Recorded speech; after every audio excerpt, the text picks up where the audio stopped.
At the KSMO studios, time for us to sit down with Daryl Skiles and our friends from South Central Regional Stockyards. And today we have a special guest, Preston Kramer. Well, yes. Good morning. Good morning to Stan. all of us here. And you're right, we have a very special guest today. Very special guest. Man, you're getting up high now. Yes, sir. Very special guest. Yeah. All decked out with a cardinal ball cap on and everything. I'm impressed. Good morning. Yeah. Preston Kramer, he's a MoDOT. We'll make sure I get this right. MoDOT District Engineer, Area Engineer, and of course back in the day when we done these programs there with when I was on County Commission, I had Preston in a few times to visit with us about things that were going on, and the Stockyards does sponsor this program, and I'll get into a little bit on the cattle market. The summer, this is summertime. The weather's hot, but the cattle market's hotter, and it's good. But if we're going to have a sale, we got to get cattle to the barn. That's right. And things, and so we pound a lot of highway and cross bridges and things, and I've always taken a lot of interest, of course, for various reasons in our highways and roads, bridges, so forth and so on. And MoDOT does a great job. And Preston, you've done a fantastic job of in my work with you.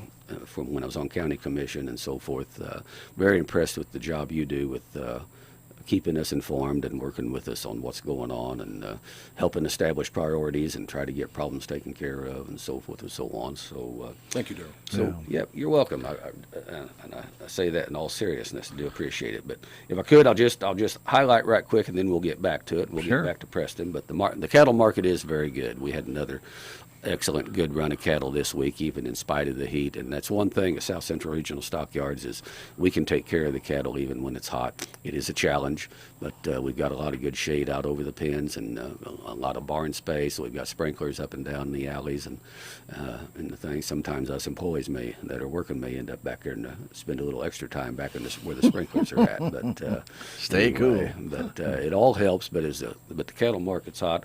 A lot of these cattle, we about the time we think we've seen probably the highest price we're going to see for a while.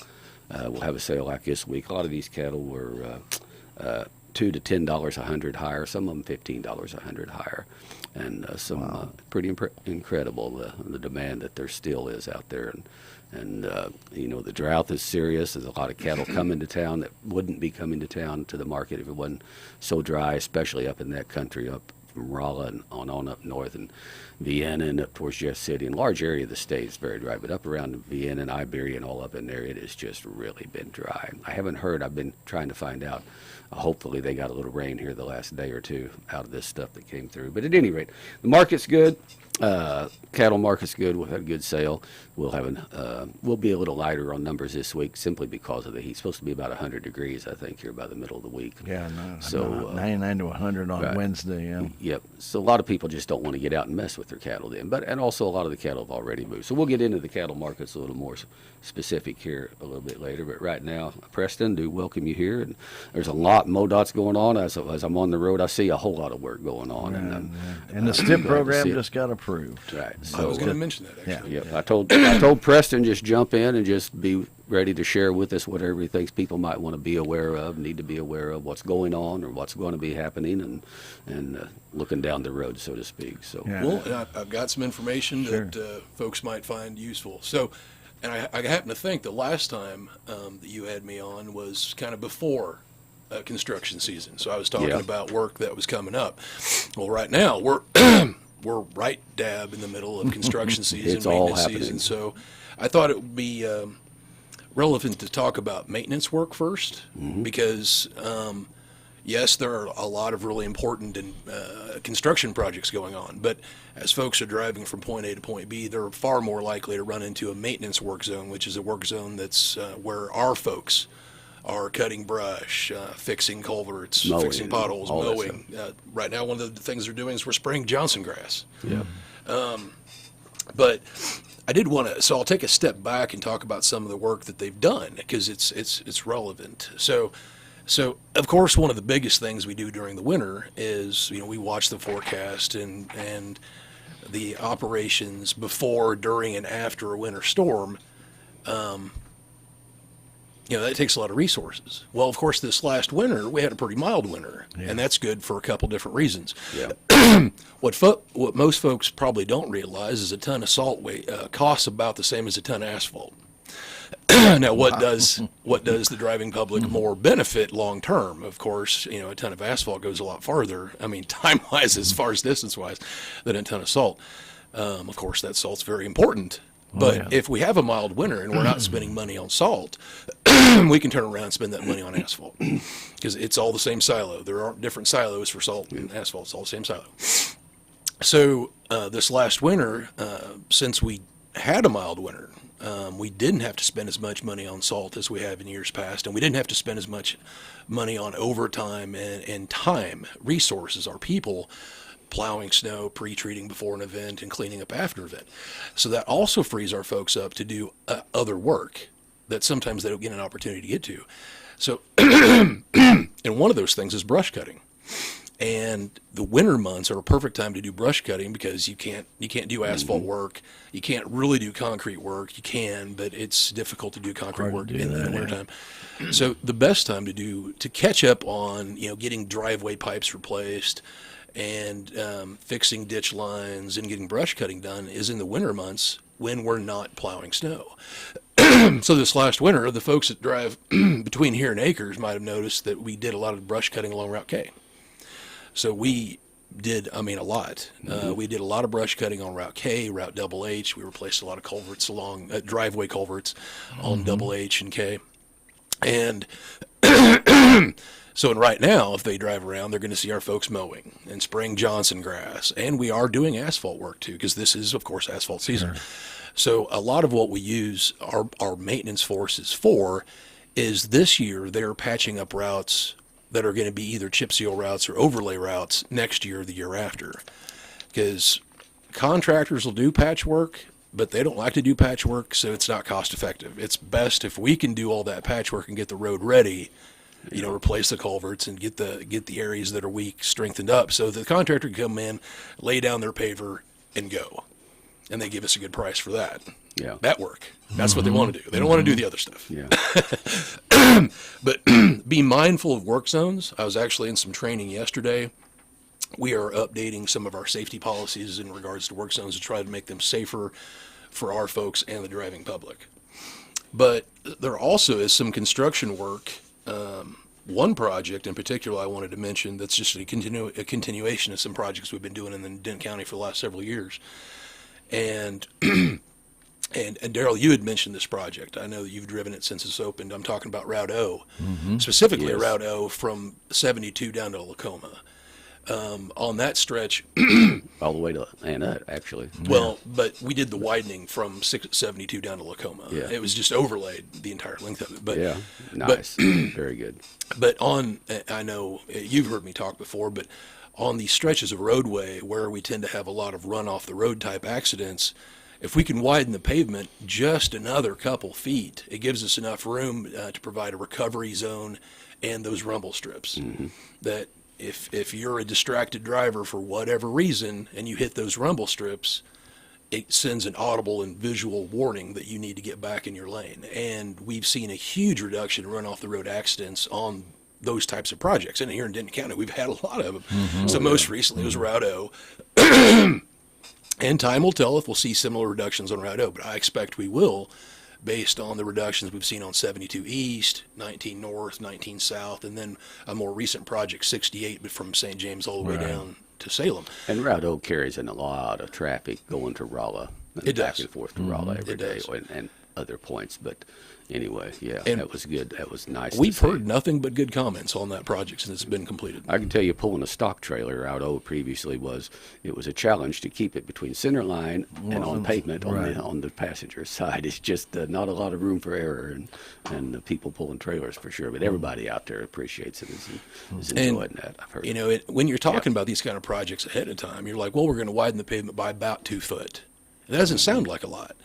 But the folks that have been around here long enough to remember what 72 East used to be like, and 68, and 19, exactly. Of course, 19 now, from the Missouri River all the way down to Route Double K, we've got at least a 2 foot paved shoulder, what we call a paved shoulder. It's enough space for that rumble stripe.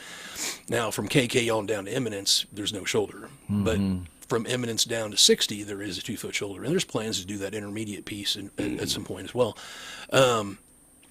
But another project we got one more construction project coming up this season. That I want to mention too, as far as on that project there, I was back and forth a lot. I mean, I live out west of Salem, so if I go to Rolla, my direct route is H Highway to C down to Anna, O Highway to Rolla, okay? But I'll tell you, the contractor and your crews out there, they done a really fantastic job, I thought, of getting that work done and keeping traffic, a lot of times, it was one lane, of course, just had to be and stuff. But I was pretty impressed on how well it kept traffic flowing. And I always kind of pity those contractors trying to do a job like that and trying to keep a highway open and deal with the traffic and stuff. My hat's off to the contractor on that. I think it was West Contracting that had that job, if I'm not mistaken. I believe so. Yeah, but at any rate, they do a lot of good work for us. Yeah, that was a nice job they got done and keeping traffic moving and still getting the good work done. And I just wanted to mention about with the addition of that 2 feet, you're right, people don't think that's a lot. But we know there's a lot of large truck traffic on our curvy roads. Yeah. And especially when they go on 68. And I've driven 68 for 38 years, going to and from St. Louis a lot.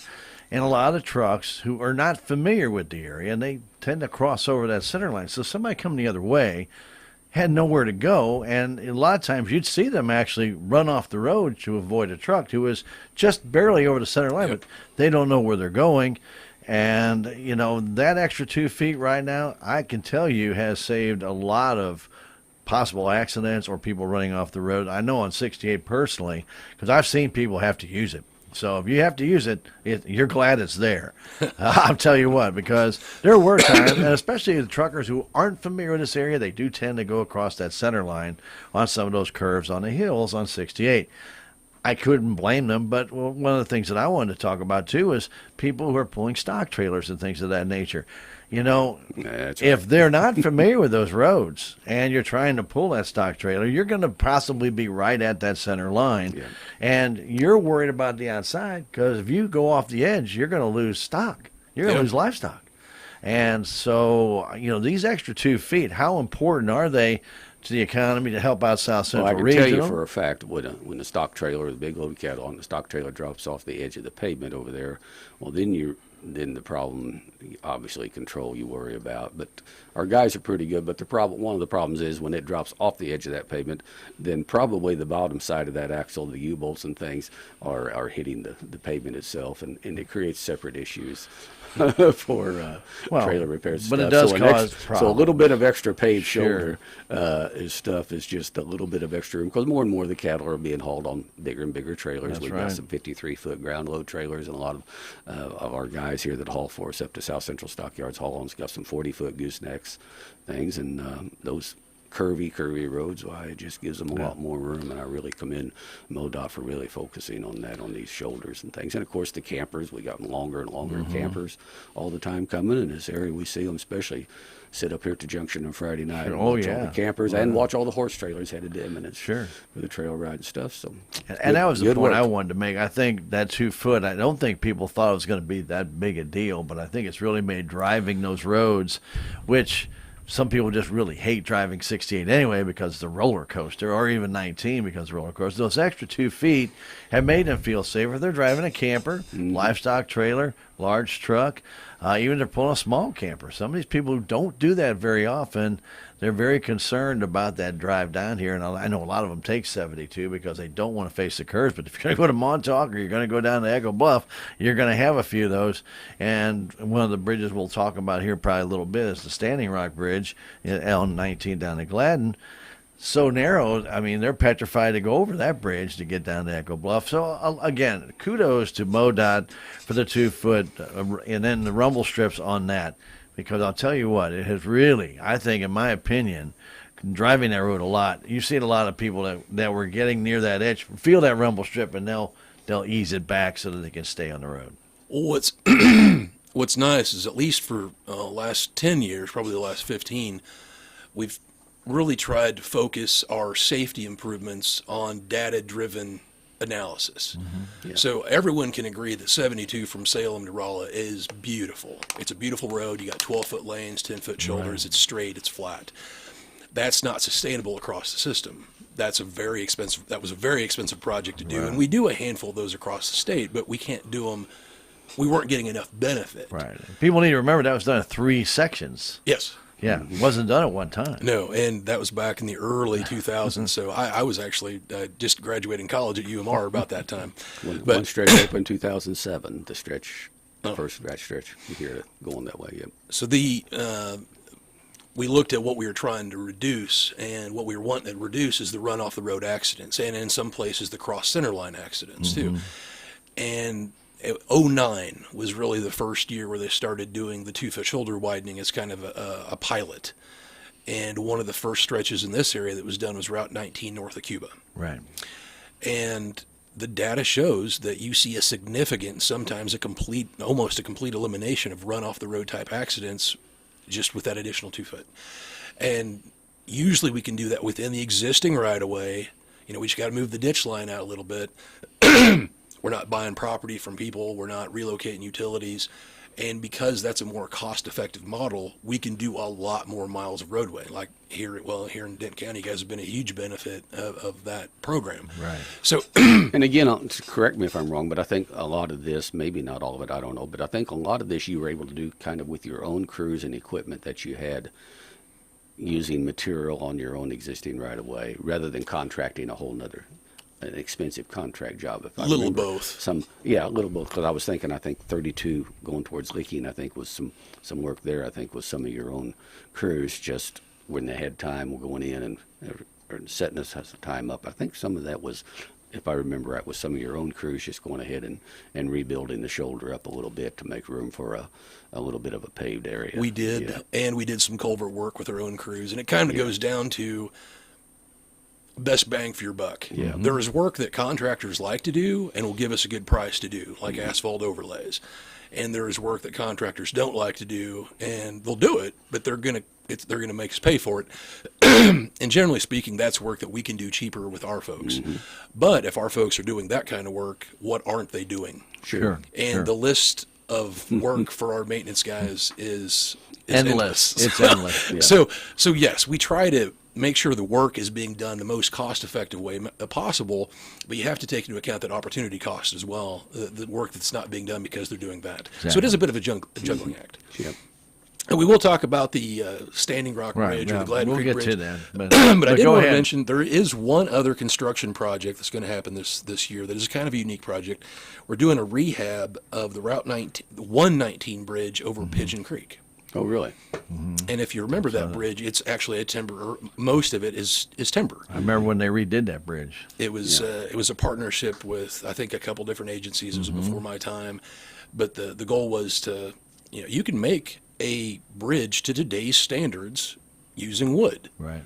It's not something that most contractors are skilled at, so it was kind of a unique project. But there was some grant money involved, and they wanted to make it fit the aesthetic, down there at the Current River and Right. what they're going for down there.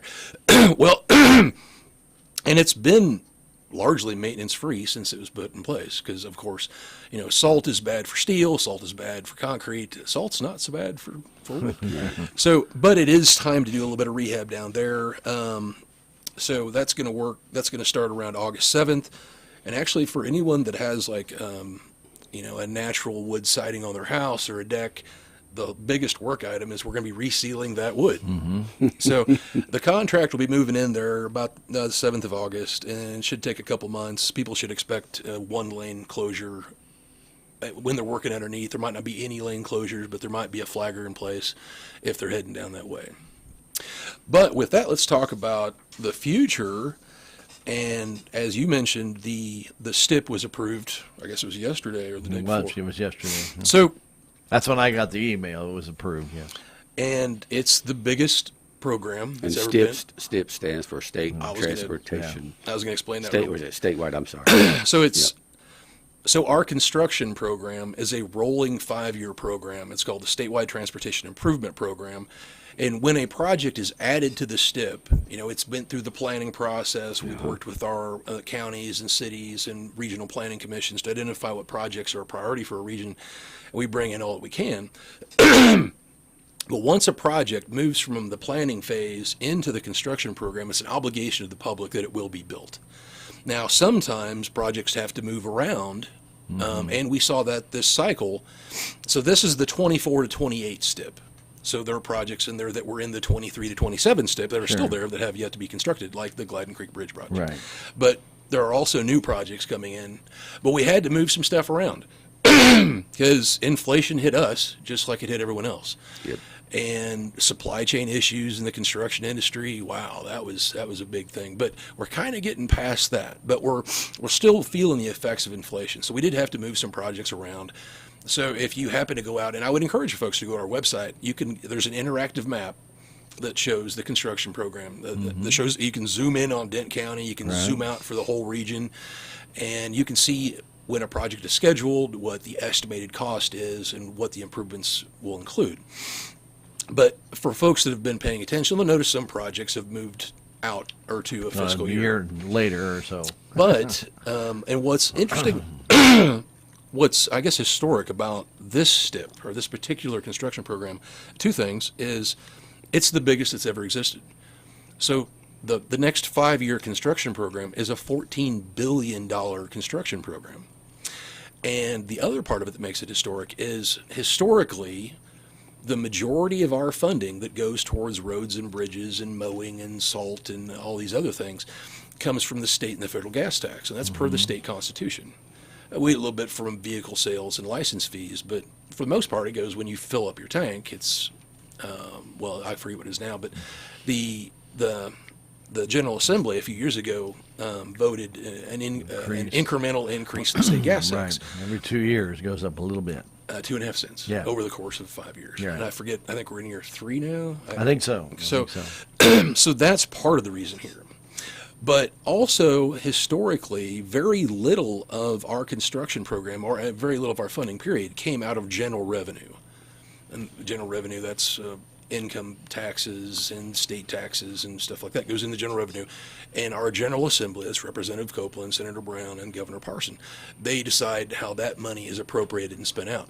And this year, of course, Governor Parson has long been a supporter of investment in infrastructure, amongst other things, workforce development is some of his key points. But he asked for some funding to do parts of I-70. What the General Assembly came back with was the budget they sent over to him was, let's do all of I-70. So it's a $2.7 billion investment in 6-laning I-70 from Wentzville to Blue Springs, I believe. The sections that are not. That are not. And we're currently working to put together that team to make sure we get the most bang for our buck on that project too. But the goal is at least 3 lanes. But the budget's set. It's $2.7 billion. We're going to see how much else we can do beyond just those 6 lanes. But there are some other things in there too. There's some general revenue for railroad crossings. There's $100 million set aside for rural, low volume rural roads. And these are your roads that, for your listeners, the roads carry maybe 40, 200 vehicles a day. So on the system where we have roads that carry 20,000 vehicles a day in this region, and then you get into the urban areas, 200,000 vehicles a day. Yeah. But these roads that carry 40, 100, 200 vehicles a day, they're still important to the people that use those roads. And historically, we haven't been able to put a lot of investment in those roads because they make up a huge part of our total system. Most of our roadways in Missouri carry less than 400 vehicles a day. But you can't use, I'm kind of getting in the weeds, but you can't use federal funds on roadways that carry less than 400 vehicles a day. You can only use state funds.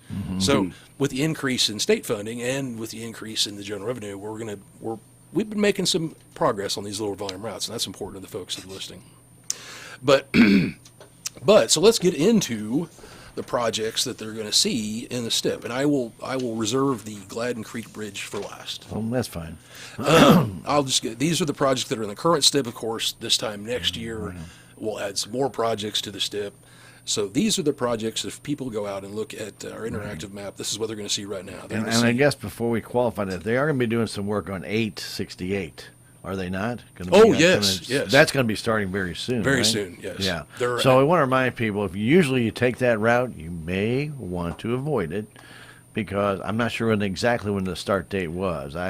Well, I they've saw, been working. I saw a flashing sign one time, and then it changed the date. Well, and they actually started work on that roadway about a month and a half ago. Now, this is Highway 8.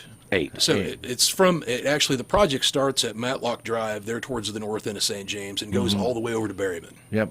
Okay. And what it is primarily is a asphalt overlay. So, and that's it's a high type mix because Route 8 carries a lot of traffic. And for a lot of folks probably remember that up until about 2012, we still had stretches of Route 8 that didn't have shoulders. Oh, I know. So now we have that's actually in the neighborhood of about a 4-foot shoulder from 44 all the way over to Park Hills. So big improvement there. But and some of that was done before then, but we've wrapped Sure. that up. Of course, the last piece was the most difficult piece there at Merrimack Springs. We did Right. right in 2012 or 13. Yeah, had to rebuild that bridge at one time. That bridge was low. It used to flood out all the time. But yes, that project. So they've been doing guardrail improvements and culvert work. So people have been seeing work zones where they've been a flagger operation intermittently. Right. But yes, the asphalt work is, I believe, scheduled to start next week now. Yeah, I saw there was a change in date, but I did not get the date that was going to start. But I just want people to know you can go on the website and find out when they're actually going to start. Yes, we update that information so you that it's know. real time. So, but I just let people know right now if you've been planning, hey, I'm going to go to St. Louis in a week and a half or 2 weeks. If you're going to go that route, 68 to 8, you may want to just go 72 and avoid that. But then again, you might want to go 19. You don't want to take the 44 issues as well. So you got your options. You have plenty of options. But anybody likes new or has a newer vehicle does not want to travel over new asphalt. You just don't want to do it because usually you get some oil. Our folks will, the contractor and our folks will do as good a job as possible making sure people get cycled through there. But there will be flaggers. Sure. Because when we're paving one lane, we got to let that asphalt cure out. And actually, during really hot weather, it takes longer for that asphalt Sure to it cure does. out. But yes, thank you. Sorry. So done with 868. Go ahead. So, I'll we let got- you go, Preston. We got so these are projects that are in the STIP that are coming up. So we're gonna we got some bridge improvements on Route B over Dry Creek. We're gonna overlay Route K here in a couple of years. We're trying to get KK worked into that project too, but we do not at this point. Just so people know, because a lot of folks, K and KK. But bridge improvements over Spring Creek on Route 19. That's a bridge right here at the north end of town. Right. We're still working on the engineering phase of that, so I don't know exactly what all that entails at this point. We got pedestrian upgrades coming on Scenic Rivers Boulevard here Right. through town. 3272. So, and that's we've got to bring everything up to ADA compliance. All of our existing facilities have to be brought up to ADA compliance by 2027, and we are on track to beat that, but not by a bunch. And parts of that road don't have any sidewalks whatsoever. Yes, and that's something that we'll need to work on after. Yeah. But we have to get everything brought up to ADA compliance first.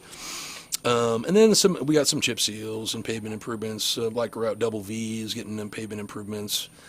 But let's come back and talk about the Gladden Creek Bridge. So the Gladden Creek Bridge, or the Standing Rock Bridge, as it's also known, was built in 1924. An oldie but goodie. So, of course, folks are driving, as you mentioned, folks are driving far different vehicles back in 1924 than they're driving today. Yeah.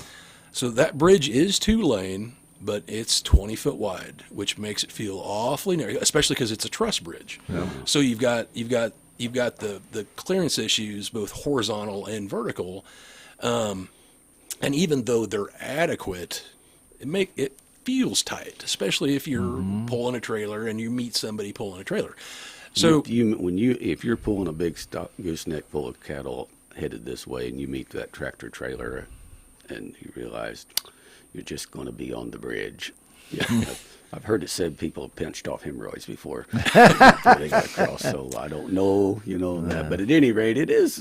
It will make you tense up just a little bit meeting a tractor trailer on it in a car, let alone a truck and a trailer or a camper. I've never pulled a camper, but it'd be the same thing. So yeah, it's and it gets a lot of traffic, and even more since Echo Bluff went in, and more tourism. Hear a lot of mirrors down being through there. clipped. Well, actually, me and horse trailers. me and my wife go down to Eminence almost every August for the August Trail Ride. And we plan to go down there this year. So probably about Tuesday after we get off work, we took off Wednesday, Thursday, Friday. We're going to head down that way with our camper. So, And you know, most people that have done it very much anticipate the bridge and kind of make allowance for slow and avoid the passing right on the bridge. But once in a while, it just happens. well, folks will be happy to know that, we don't get 100 years out of every bridge, but we did get 100 years out of this bridge. It is safe today, but it is nearing the end of its useful life. It was time to replace it. And the new bridge will be built to 2023, actually 2043 standards, because we build stuff to hopefully still be relevant, 20 years down the road. But the new bridge will be far wider, and it won't be a truss bridge. I know some folks like truss bridges, but we just don't build them much anymore. The new bridge is going to be a more standard bridge, steel girders, concrete deck, barrier wall, but it'll be far wider than the new bridge.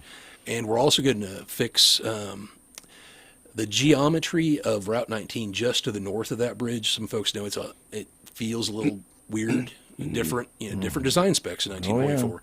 So we're going to do some geometry changes to 19 just north of the bridge. And, of course, the new bridge will be far wider, and folks won't be squeezing off hemorrhoids. But I did want folks to know that this is a bridge that is currently scheduled for next year, but that may change because we are currently looking at how to best approach that project. And over the next probably month or so, we're going to flesh those options out a little better. And probably right about the time school starts, we're going to have a public meeting here in Salem. And we're going to share our thoughts with the public and see how they feel. Because the fact of the matter is I can't snap my fingers and replace a bridge. Mm-hmm.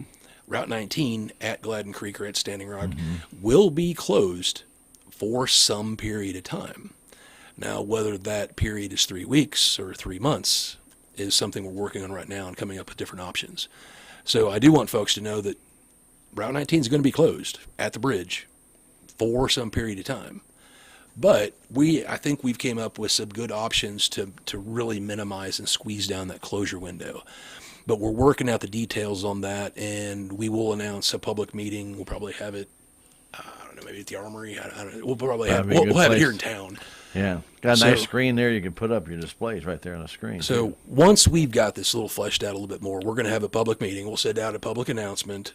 Usually we do that about 2 weeks in advance. Right.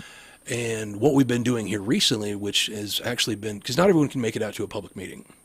So what we've been doing here recently is we will announce the public meeting, and then a week before the actual in-person public meeting, we'll put all of our documents that we will be sharing with the public at the public meeting, we'll put it on our website.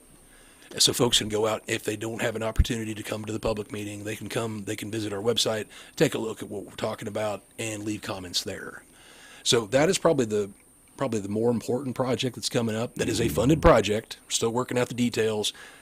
Might be next year. Do you anticipate the new bridge is going to be sitting pretty much on the same footprint as this old bridge? That's one of the things we're looking at. Yeah. So, we bought some new we're actually in the process of buying some new right-of-way through there, and we've got some options. Yeah. And, every option's got its pros and cons. Sure. But what I wanted to make really clear is all of these options, we can't snap our fingers and make that bridge go away and drop a new bridge. And you have in place. a great big rock sticks up right. That rock is we can't touch that rock. It's historically significant. So one of the things that we had to make sure was that we didn't touch the rock. Whichever way you go, leave the rock alone. Leave the rock alone. Yeah. So, and I know that's, we started talking with folks in the area, and they're like, everyone, it's called the Gladden Creek Bridge, but everyone knows it's Standing Rock because there's a big Standing Rock right there. Mm-hmm. So, but anyway, so that's probably the. It's great though that it's going to get done. And yeah, so by time this time next year, maybe we're replacing that bridge, or maybe the year after, we'll see how things work out. But that bridge, by the time we replace that truss bridge, it'll hit the 100-year mark. Mm-hmm. So that's pretty significant. Yeah. So, I mean, it's real. I don't know what contractor was around and built it in 24, but they did a good job. Yeah. Rehire them again, right? And actually, we found out we actually had a 100-year celebration for a bridge on Route 17 over in Waynesville here a while back, or the city of Waynesville did. Right. And they reached out. They found out that that contractor still existed. Actually, the contractor that had built that bridge in 1923 was still around. It had actually splintered a couple times, and they tried to reach out and get somebody from the contractor to come to the celebration, and they couldn't get anyone from the contractor. That's pretty interesting. But pretty amazing. But there's also one other thing I wanted to talk about, and it's the projects that are in the wings. So, like I said, when a project is added to the statewide transportation improvement program, it's an obligation to the public that a project will be done. Now, the Gladden Creek Bridge, even though we're working out the details still, it's in the STIP. It's a funded project. It will be done. But we have other projects that we're working on that are in the wings. And if you take a look at the STIP, all right, take a look at our construction program, the vast majority of the projects that we do year in, year out are projects that take care of what we got. And the public has told us repeatedly over the years that we should be taking care of what we got first. So that's bridge replacements, that's bridge rehabs. You know, we've still got a lot of bridges out there that are technically in good shape or okay shape, but they've got a weight limit, and weight limit impacts a lot of the folks listening to this call. So and if you're paying attention, some folks don't think about it. If you pay attention over the last 10 or 15 years, we've really knocked out a lot of those bridges that have weight limits or lane limits. So, you know, across the 8 counties that make up the Merrimack region, we are down to now we only have 2 bridges left that were built as 1-lane bridges. And they are on very, very low volume routes. But, you know, like I said, things were built differently in the 1920s. Sure. But we have a lot of bridges that were built as 2 lanes, but because of structural issues or design issues, they had to become 1 lane, or they're now load posted. But we have a lot fewer of those. If folks are like driving on Route B from St. James up to Mount Sterling, they'll notice that pretty much that used to have nothing but load limited bridges. And all of them have been replaced except for 1. Wow. So we're trying to make it so folks can get from point A to point B and not have to worry about a weight limited bridge. I mean, that's a problem. Or another project that we're doing engineering work on is the low water crossing around Double T out at Sligo. I know that's a project important to you, Darrell. Yes. So we're doing the engineering work on that, and we were kind of hoping to bring that into the construction program this year. But that project, like some other projects, because of the inflationary pressures, we didn't really get a chance to bring many new projects in. So hopefully next year or the year after. A couple bridges out on Route H are up for rehabilitation, 32 at Dry Fork, 32 at Pigeon Creek. A couple other bridges where we're doing some preventative maintenance. Just like, go ahead, Drew. Well, if it could, you mentioned Route H, and that Route H out there between Lenox and Edgar Springs, it has a pair of low water crossings on it. Is there anything? And there's a lot of traffic goes to Fort Leonard Wood all the time through there, and I don't know what the total volume is for that. I know it's going to be a good bit of traffic certain times of the day, not so much. But it just occurred to me when you said H and you was talking about low water crossings. Is there anything in the works that you see as far as them? Not at this time. Really, the only low water crossing across the area that we're doing engineering work on is the one at Sligo. Well, let's get it for sure. And I think last time you and I there's lots of other good ways to get to the fort and not go down through there, and people know it.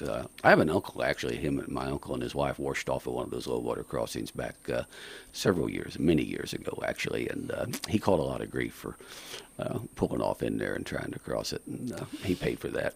Well, we tell folks to turn around, don't drown. Yeah, but I know it was silly. But what gets it is folks have driven through these low water areas through water a dozen times, maybe 100 times, and then that one time it's just another half an inch taller on the wheels, or they're driving a different car, moving a little faster, and that's the time it doesn't work for them. So it's a fine line between making it and not making it. There is. So we encourage folks. Of course, we'd love to have some rain right now, but this part of the country, we have a lot of roadways where we have flash flooding, where we'll have a big rain event, and I'm thinking of Route Double T, of course, is a good example of that. It's closed for a while. We've got a bunch over in Pulaski County where it's closed for a matter of hours, maybe a day, and then it's back open. But it's going to take a while to address all of them. And because of our efforts with the Planning Commission, the one you all have identified as the most important is the one at Sligo. So that is probably, well, that's the only one we're working on right now. But man, there are a ton more. And you know, the thing that kind of brings it up to the top there is the fact that there's such a corner of the county and Crawford County over in there that for emergency services, when the water's high and that thing's closed, it's quite a different challenge for ambulance service, medical service, fire, law enforcement, whatever. To serve that area, and of course we know the terrible accident that happened a couple of years ago. Yes. A child drowned, and it was unfortunate. So I do appreciate that MoDOT has agreed to take a look at that and get something done. It's probably going to end up being, and I can tell you we're far enough into the design that it's probably going to end up being a small bridge. Because we were looking at either like a big box culvert, multi-bay box culvert structure, or a small bridge, and there are pros and cons to both. Yeah. But because of the nature of Crooked Creek, Those big box culverts catch a lot of debris. they don't do. They And do. Crooked So, Creek will and carry it. certain creeks carry a lot of debris. Some creeks don't, but Right. Crooked Creek does. That one So will. it kind of lends itself towards being a small bridge. Yeah. We got some other pavement jobs coming up: 32 F, P, HH, 119 E. I mean, there's a ton of stuff we're working on, but I've done a lot of work on 63 there from like Vichy. Oh, yeah. Towards Vienna. Huge So, amount of work on that. I going drove to the through there stockyards yesterday. Yes. So some great work. some folks that might remember, so that stretch of 63 from just north of Vichy to just Moreland Catfish Road is what most folks know that road. I forget the county road number. I just remember Moreland's Catfish is at the end of it. But that was actually a stretch of 63 that was straightened out in the early 80s. Yes. And it, that concrete pavement has been rehabbed a couple times, but it was finally time. We'd gotten as much use out of that concrete pavement as we could, and this contract we came in there, did some concrete repairs, and put 2 coats of asphalt on it. Yep. So I drove through there yesterday, and all the asphalt's down. They're working on getting the rumble stripes in and the striping done, but it drives a lot nicer than Oh, it it did. does. Yes. It's great work. So, and I know there's probably the other big construction project that I did want to mention. It's not here in Denton County, but I know a lot of folks have probably driven through it. Is the I-44 between Rollins and St. James in the eastbound lanes. So, man, you talk about a big project. That's a $50 million project contract for the whole thing. Now, a part of that is, and I talk about this additional investment in transportation infrastructure, and the only reason that project exists is because of that. So on these interstates and our major highways, we come through, our general practice is come through about every 8 years or so and do another overlay or do a mill and fill where we take 2 inches and put 2 inches back. And that works fine, especially down here in the Ozarks, where most of our roadways, you don't have to dig very deep to find bedrock.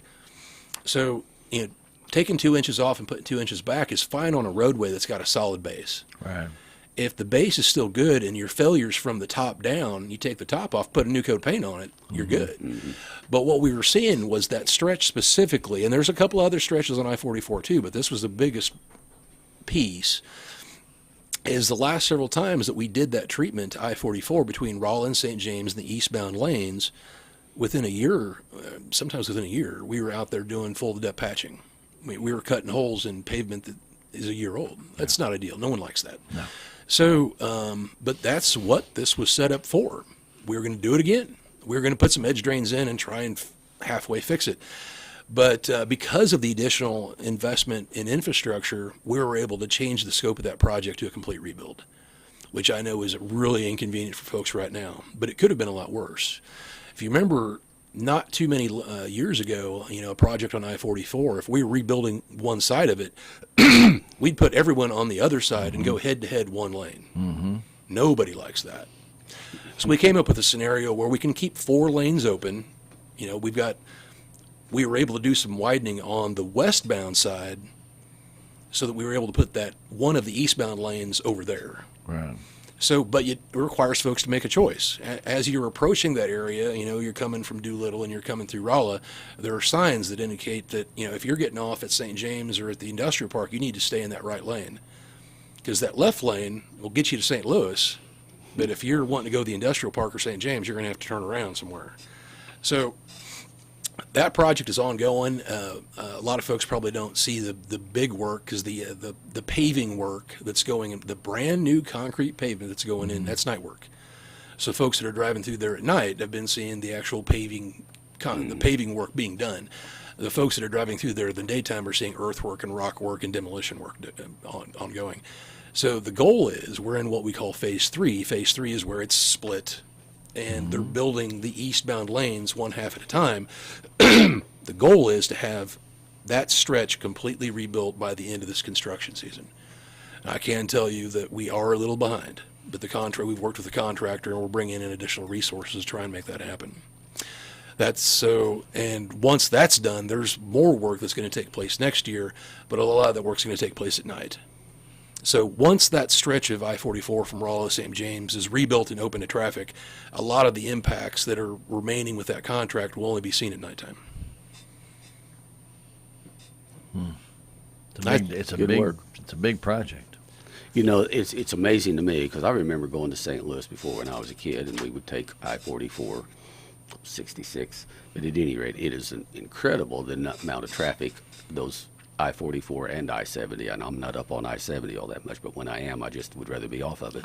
But it's just amazing the amount of not just automobiles, cars, and pickups, but the tractor-trailer truck traffic, which, hey, it's the lifeblood of the country, and here we are in the heartland where it all, either going east or west, is probably coming through here, and for the South Central Stockyards being here we are right in the middle, and our trucks, pots, you know, that 2,000 head of cattle we had, most all of them got on big pots, tractor trailers, headed either up 63 or down 63, up north or south.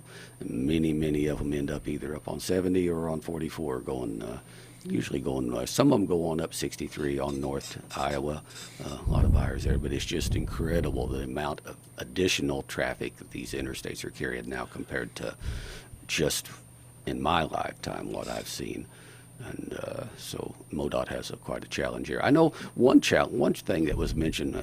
Would you want to say something? You reminded me of something, yes. Yeah, go ahead.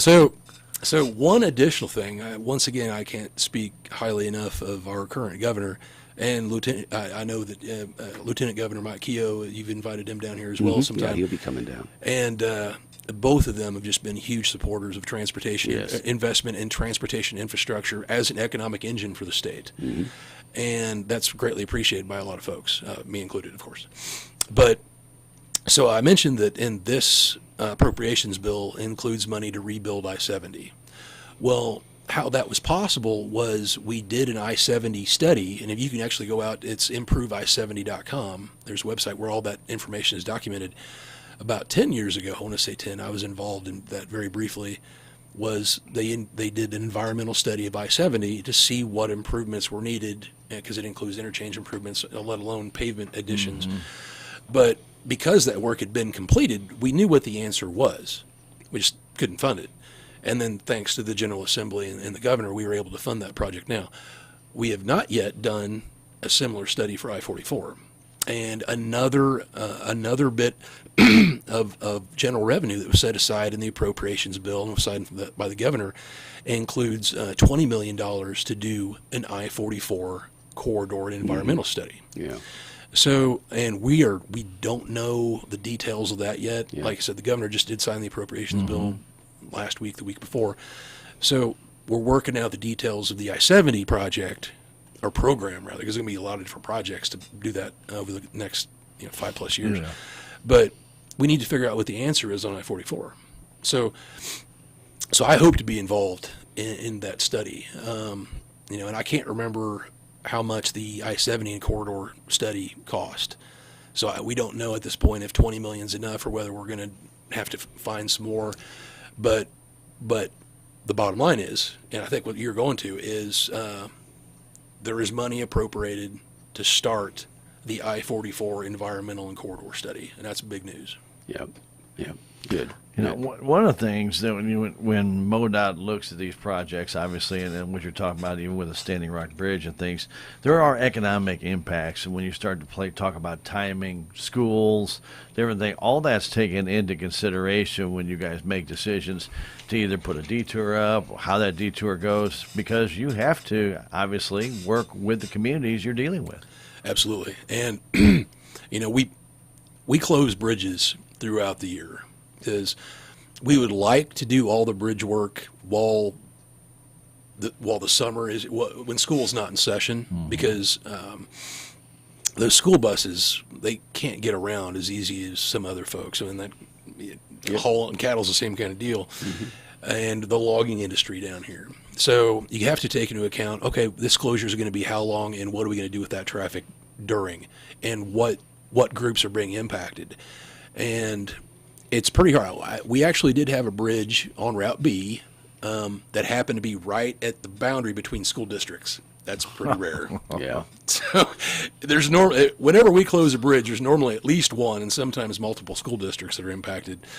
So we try and minimize the impact for schools, but our bridge contractors want to work year round. And we just we can't do all the bridge work during the summer. So we do try and pick and choose which bridges we do during the summer, which bridges we do during the winter. And we try and minimize the impact as much as possible, knowing that you cannot eliminate that impact. You know, and one of the other things you have to consider too, like in this case, 19 is the major route to that part of the state of Missouri. It's our major south route out of here. Yeah, well, basically the only south route out of here, unless you go all the way around to 21 or you're going all the way out west. And this is one of the considerations, too, that I know with the Standing Rock Bridge closing that road, to take and put these larger trucks on county roads, not a wise thing to do. A lot of Daryl can attest to that. When you have like gravel roads, you can't really have them go down there. And then the smaller lettered roads may not have the capacity to hold a number of those trucks, and that can also be a concern too. It is. So, and I can tell you, the folks may remember here, it's been 4 or 5 years ago now, we replaced the Crooked Creek Bridge on Route 19 up here north of Salem. Right. Very similar project. It was a truss bridge. It was green. Oh, Probably built by the same contractor. Yeah. Wouldn't doubt it. But we replaced that one, and of course 19 north of here carries a little less traffic than 19 south of here, but it's kind of the same kind of traffic. You've got logging traffic, you've got tourist traffic, you've got school traffic, you've got people commuting to work, etc. It's the same kind of traffic, it's just about a couple hundred vehicles a day less. So on that one, it took about 3 months. We closed the road, and we signed a detour over, is that double Y or double V? I can't remember. VV. Is it VV? Yeah, Okay. VV cuts over to Over to M. Yep. And we signed a detour over VV Had and to M. travel it several times. Yeah. And it held up pretty good. We had to go out and do some pothole patching, but it took the traffic, and it did an okay job. Similar kind of alternate detour routes down here, but we do have some concerns about their ability to carry Route 19 traffic for lengthy periods of time. So there's a big difference between, and we see it on the interstate, when we have an incident on the interstate, we have to drop traffic over on Route 66 or one of the outer road systems. You know, I-44 is designed to carry 20,000 vehicles a day. These outer roads are not for any length of time. So Right. whenever we have an incident on the interstate that requires the interstate to be closed, we try and keep that as short as possible so that we're not tearing up our outer roads with 20,000 vehicles a day. And then you got a lot of money going to fix them. Yes, And exactly. many of those 80,000-pound rigs doing 70 miles an hour. Yes. Yeah, or 80. So it is a bit of a juggling act. Like I said, anytime we do a project, we're trying to maximize the benefit to the public and minimize the impact. But you can't make any project, 5 years from now when that bridge is done and people have even forgotten that there was a green truss bridge there. But during that period where 19 is closed, I expect my phone to ring fairly often. Yeah. So I'd like to keep it as short as possible, too. But I want to let the public know that this is not a decision that's lightly made by MoDOT. They don't go in there and say, you know what, we need to replace that bridge. We're going to just do this, this, and this, and that's it. I mean, you have to make some tough decisions, obviously. But this is one, like you talked about, a public hearing, get people out there, hear what they've got to say. It might be something somebody says that you hadn't even considered. Absolutely. And that's why I said right now this project is scheduled for next year. But we'll see. Yeah. If something significant changes the scope of the project, we might have to move it out another year. Right. But with this bridge, it's not currently load posted. It is currently a 2-lane bridge. It's a very narrow 2-lane bridge. But, delaying the project another year or two, we're not in a situation where what we really don't want to have is unplanned closures. Unplanned closures are bad. Yeah. That's when our inspectors come in, look at a bridge, and go, oh crap, there's a big crack in this girder. We have to close this bridge now. unplanned closures. You don't have any plans sitting on the shelf. You don't have any kind of Isn't backup. it down by Memphis, the bridge between over the Mississippi, Yeah. coming into Arkansas? They had an unplanned closure. Oh, we have them in Missouri too. Yeah. We don't have them very often because we try and stay ahead of the happens. game.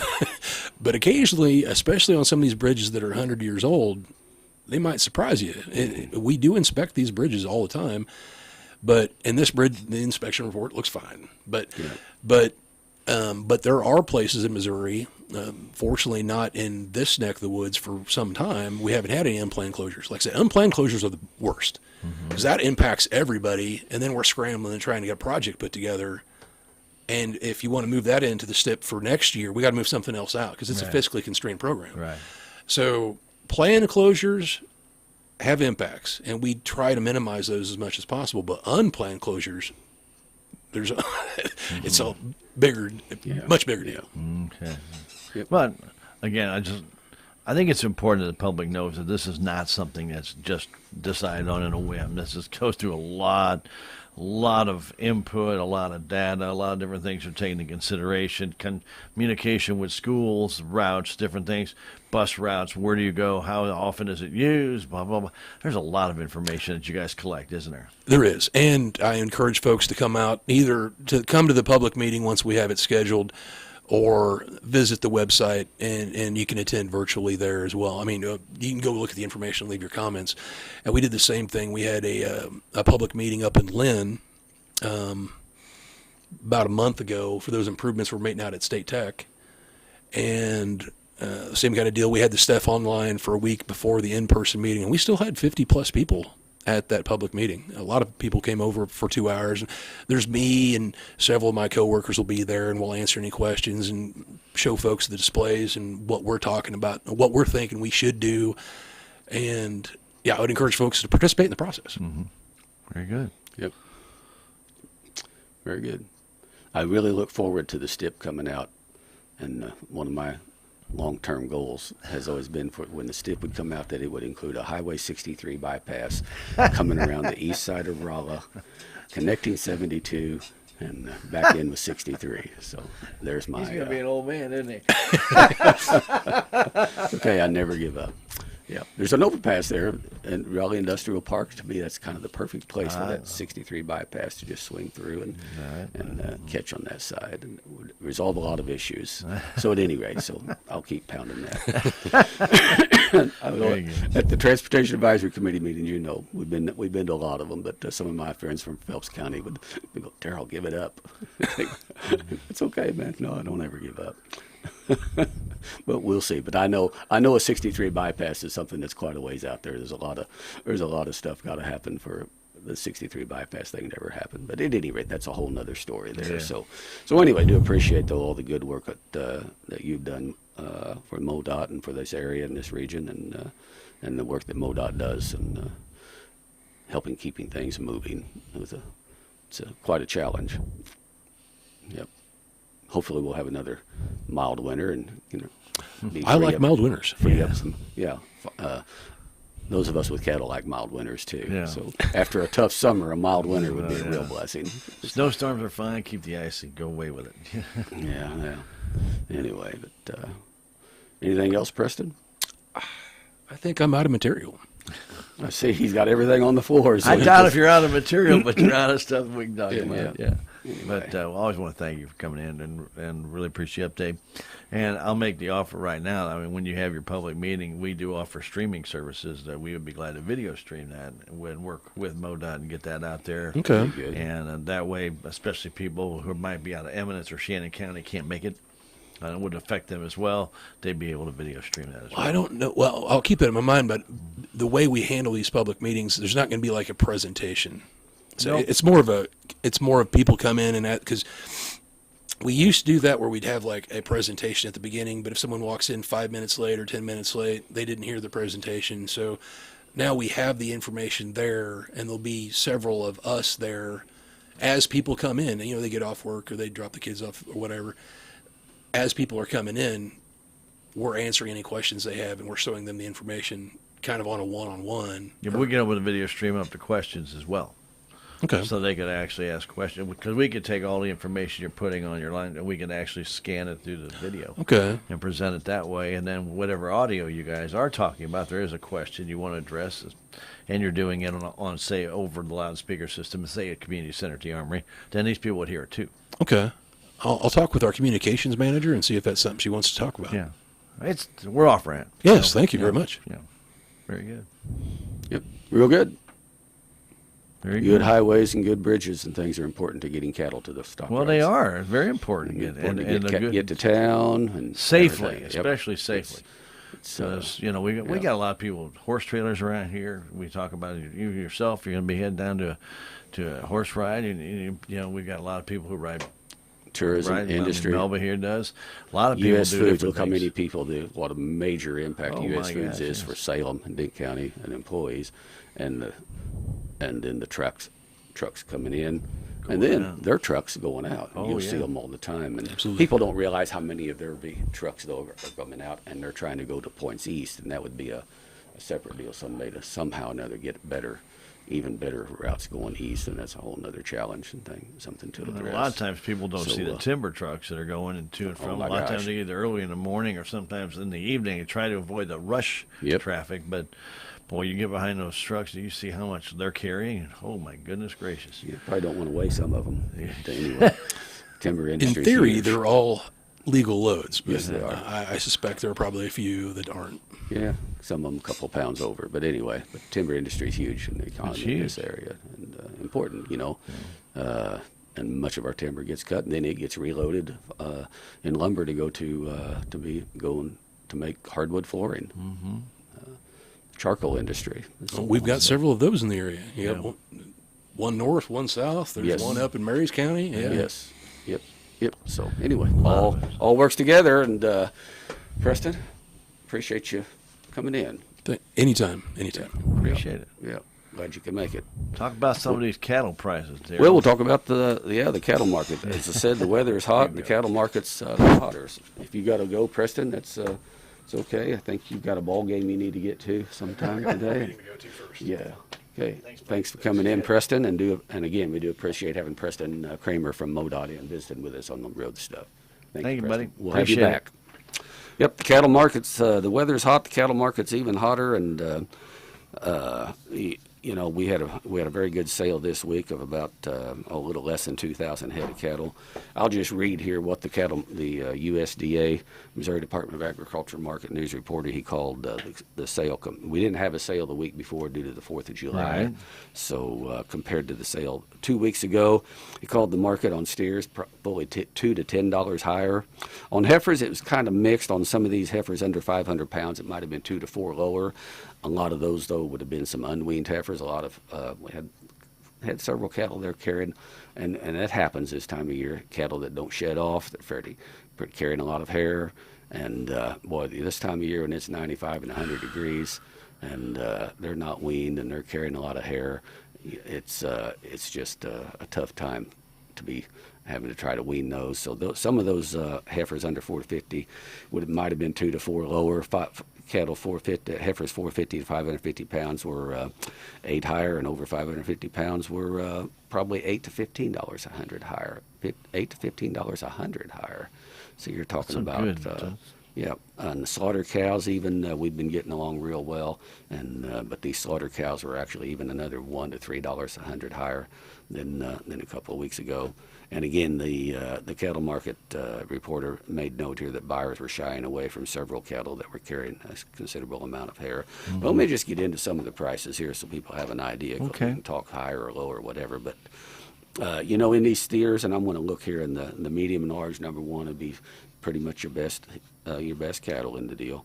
And but these aren't all necessarily pot loads. But we had about 43 head of these cattle weighing 476. Bringing $2.95 to $3.12 a pound, an average of $3.07 a pound. 2 weeks ago, that would have been $2.83. So the average was $3.07. 24-cent gain per pound. Holy cow! A couple of weeks ago, they would have been bringing $2.83 a pound. So you're talking about 24 cents. 20 cents a pound gain. In price advancement. 532 pound steers $2.94 a pound. A couple of weeks ago, that would have been $2.74. So again, about 20 cents a pound there.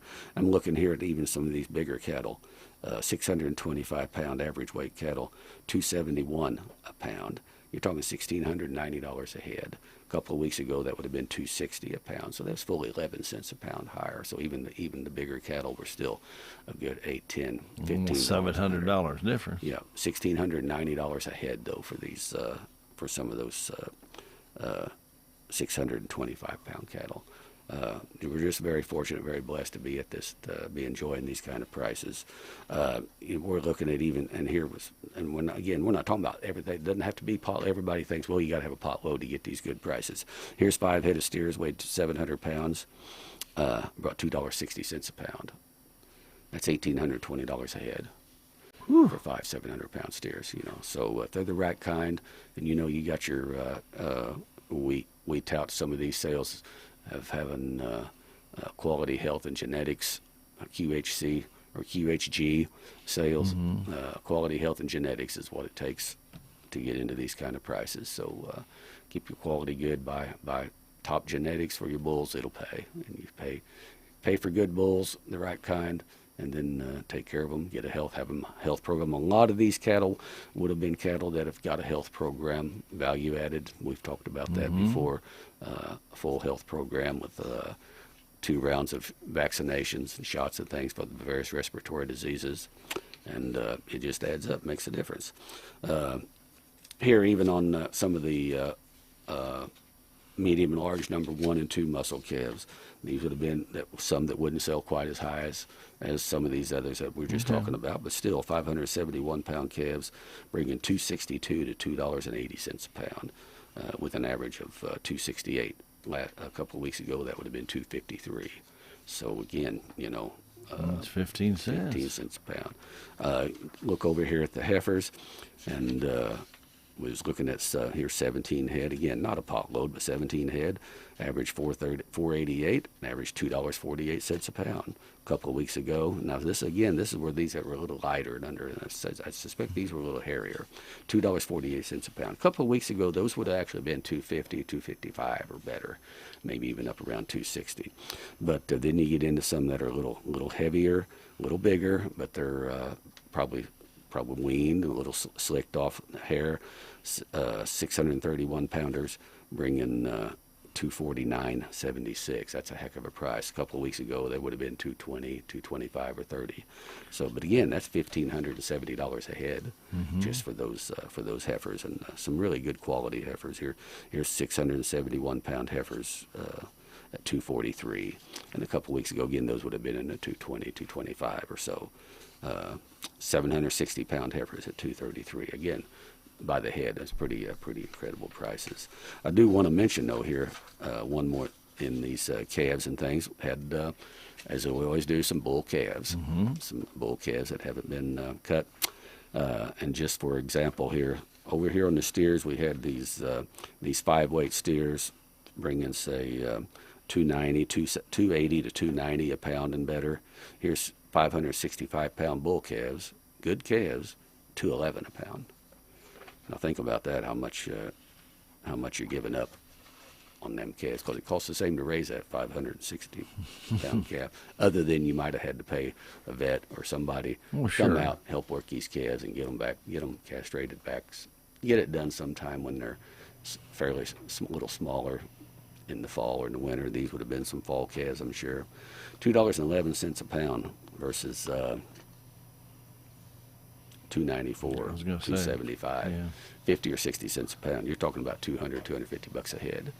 You can pay a vet. You can pay the vet or some help to come and get that done. I just always hate to see that, how much somebody's given up on the value of some animals. But these are the things, Daryl, that people, if they're into the business and maybe they're new in the business, and they don't understand why you do these things, why you make that cut, why would you be doing this? Why would I want to do that? And the truth is, sometimes people don't have decent facilities really to catch calves and work them and some things. But man, you can invest a little bit of money in some very basic pens, shoot and things, and get it done.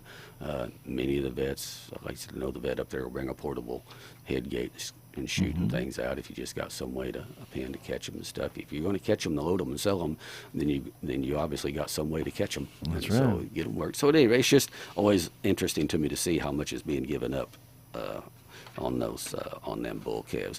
But we move on to the slaughter cows, and again, this slaughter cow market is just really been good. We're looking at most of these cows, whether we're talking the breaking boning or the cutter cows, the big old high yielding cows, or even the smaller, thinner cows. You're looking on the very low range or real thin, low, poor cows. They're 75 cents a pound. Most all the cows, though, are going to bring that are 1,000 pounds or better. They're going to bring in that 90 on the low side, up to $1, $1.10, $1.12 on some of these high yielding big old cows. A 1,600 pound cow here at $1.12 and a half. And one of the reasons why I point this out is, because of the drought, there's a lot of good, and I'll mention that here. We had some pretty good replacement cows 2 to 4 years old in second and third stage, bringing good cows, bringing 1,400, 1,500, or almost 1,600 a head. Wow. Well, and that may seem like a lot, but you take some of these weigh cows just to go to slaughter. A person's got some old weigh cows, different things. You can trim down and get rid of some of these old cull cows that need to go, and find and buy some good, and we can get them for you. I bought some for a gentleman here just a while back, and he's extremely happy with what he ended up with, and some good quality cows getting ready to have calves. Well, matter of fact, one of them, he told me just this week, one of them had already dropped a calf. Great.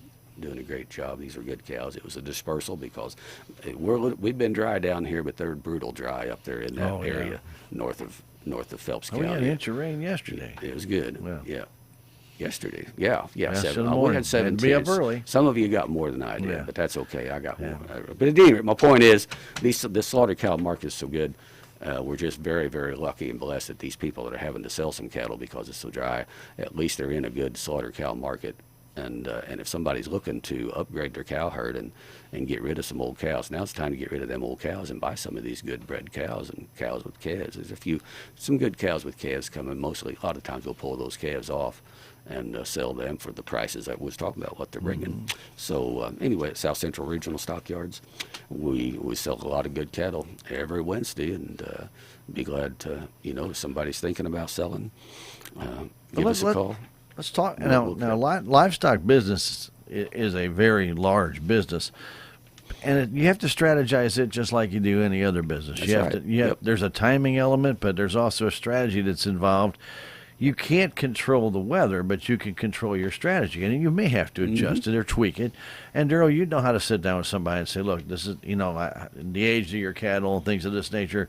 You can discuss with people when it's time to make some of these changes. But then you can also tell people, okay, we got this really bad drought. You may want to accelerate that program a little bit. There are tweaks that have to be done to any plan. Sure.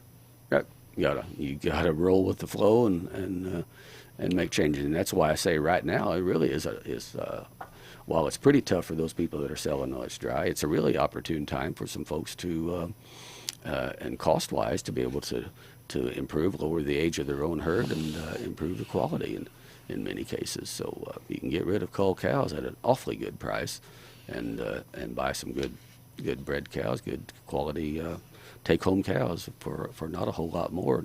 Once that cow has a calf, we're in a position here where these calf prices, I think, are going to remain pretty good for some time, simply because of numbers. This drought has been pretty bad in the western parts of the country for some time, and a lot of cows have left the country. Right now, we're seeing some demand coming. Actually, they've been getting some rain in Iowa. They've been getting some rain in Kansas, and so we've got some demand now. From people calling that are wanting to go ahead and buy some good bred cows and pairs and things to actually go on. We sent some cows a couple of weeks ago out to Kansas to some buyers, and we got interest from folks up north. So if you're looking to sell out, we got people that are interested in those. But it's again the slaughter cow market itself is really propping up what these replacement cows are worth and things. So sold some awfully good heifers here a while back for $1,850 a head, and the seller was tickled and the buyer was really happy and looking for more, and again to expand his herd and increase quality. So anyway, very good. I say it all the time. It's a great time to be in the cattle business. And and again, if you're thinking about selling some calves or whatever, why, South Central Regional Stockyards, it's one of the premier livestock markets in this part of the state. And, With connections all over the state. yes, all over the state, all over the country. They have, matter of fact, at this sale, our sales are on DV auction, and you can Google that. You can go to DV auction and follow the prompts. You can watch the sale live as it's going on. If you can get registered to go ahead and buy through the DV auction. And matter of fact, this past week we sold probably 100 head, maybe more, to buyers that were on the internet, weren't in attendance, and but they know, they've come to trust the stockyards. They know when they're watching it that you're not going to slip. Not going to slip. We watch when we're sorting to try to pull off animals with defect or anything like that. Because people are buying on the internet more and more, and they need to have that assurance that what they see is what they think they're getting, and that's what they're going to get. And faith in your distributor, like South Central. It's a two-way street. It is, and you have to earn that trust, don't you? That's right. Yes, that's right. Right. That's right. Respect and integrity is something that's earned.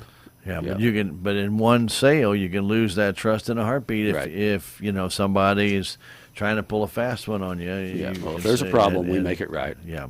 Oh yeah. But I mean, people will try it. People will try it. Yeah. Oh yeah. Yeah. We hear the stories. I bet so you do. That's okay.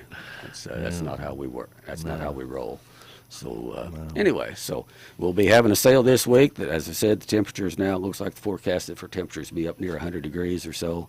Probably won't have near as big a run this week as what we've been having. A lot of the calves, people have been selling calves a little forward. There's a lot of lighter weight calves, but we will have a sale this week, be selling a good number of feeders and cows again.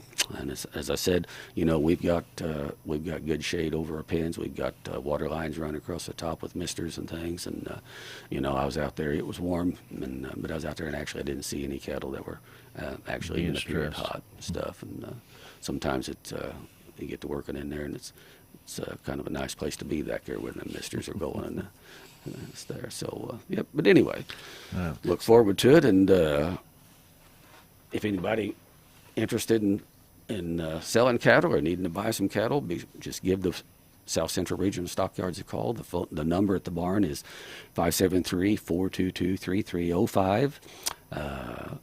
If somebody's not there, they'll get a message, whatever. You can call me, and I'll arrange, if you need an on-farm visit, an appraisal, to take a look at what you've got, what you're thinking about selling, and when would be a good time. We are lining up for a couple of really good feeder specials coming up here, probably here in August, the first couple of sales in August. We are setting up for some real good sales. Got some top quality cattle consigned to those sales already. But at any rate, anybody interested, they can call me at 573-308-5415. If you need help getting truck arranged or whatever, or an on-farm visit, or you need some help getting some cattle bought and you're interested, give a call. So anyway, we're back in the saddle and ready to roll. Yeah. Yep. Yeah, it's a full service stockyard. You can, and while you're there, not a bad place to get a bite to eat. Come either. up, watch the sale, and there's a great restaurant there called The Market, and Tracy Patton Shiver does a great job running the market, and it's a good meal, and just a good place to come hang out, come watch the sale, and just visit. Yep. It's educational. If Indiana. you've never done it, you would learn so much by watching. Oh yeah, yep. Good facilities. They're always clean. When the sale's over, I tell you, I've been in some barns that were absolutely, I'm sorry, but they were absolutely filthy. And just to go in and sit down, you felt like you had to have a good bath immediately when you got done. But it's about as clean a market. Grounds are neat. The market's clean. You go in and sit down. It's cleaned. It's cleaned after every sale, and scrubbed down if need be. And it's a good place to sit. It's comfortable, cool, and come and watch a sale and have a good meal and enjoy the day. It's very at the good. South Central Regional Stockyards. Bringing you this Indiana. report again, and also our special guest, Preston Kramer. We want to thank Preston for taking time out of his day. He's got kind of a compact day today. He's going to be heading to a Cardinal game tonight. That's what I heard. understand, But has a couple meetings yet to do today. So Always like Preston's tan. He's Yeah. always red, man. I tell you what, Yep. that guy probably never stops getting out of the sun. Yep. Whew. Yep. Man, that boy. Did Anyway, appreciate him coming in, though, Yes, and we kind do. of been a while since I'd talked to Preston and heard an update. I knew there was a lot of stuff going on, so learned some interesting things today. But I'm glad to hear. But it's so nice to know that MoDOT's taking the interest in widening these roads for safety, but also to transport different things. We talk about the tractor trailers with food and different things, but also livestock trailers, horse trailers, different things like that. It's to have a little extra room just in case. Yeah. Gosh, That's it's right. just so key, and it's economically wise to do it. Yeah. And that's the neat part about what we're talking about here. It's just smart business. Yep. Would remind folks, Dent County 4-H FFA Expo going on. Shows are going Shows on are on right right now as we speak, and then they'll be crowning and tagging the winners of those shows and things. And then tomorrow, Stan, you all will be streaming it and showing it and airing it, the 4-H FFA That's right. market steer and animal sale starting at 9 a.m. 9 o'clock, that's right. So, and everybody's welcome to come on out, but if you can't make it, we'll have it on the radio, AM 1340, 95.7, and video streaming it on our KSMO Stream YouTube page, or KSMO Stream Facebook page, KSMO YouTube page, and KSMORadio.com. South Central Regional Stockyards wants to congratulate all those exhibitors. Oh, these kids do a great job. They work their hearts out on these animals and things. I know some folks that actually their one of their animals got away and disappeared here just a couple of days ago for a period of time. Got quite a ways off and an accident, but they were able to find him.